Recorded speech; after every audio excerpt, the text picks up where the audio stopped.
ఈ రోజు మరి ఒక గౌడ కార్పొరేషన్ చైర్మన్ మళ్ళీ ఈ రోజు జిల్లా అధ్యక్షులుగా బాధ్యత ఇచ్చారు ఒక బీసీ బిడ్డకు అన్న విషయాన్ని మీరు గుర్తు చేసుకోండి.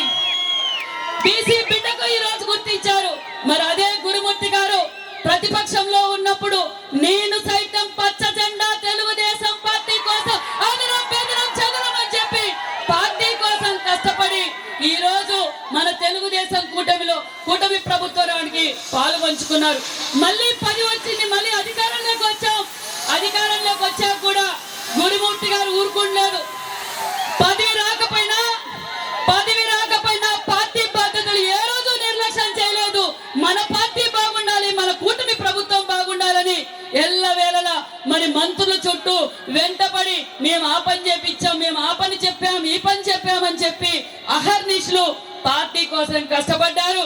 మరి కృష్ణా జిల్లా అంటానే తెలుగుదేశం పార్టీకి మరి మెట్టి నెల లాంటిది. మరి నిజంగానే మరి తెలుగుదేశం పార్టీని బలోపేతం చేయాలి, ఇంకా బలోపేతం చేయాలి.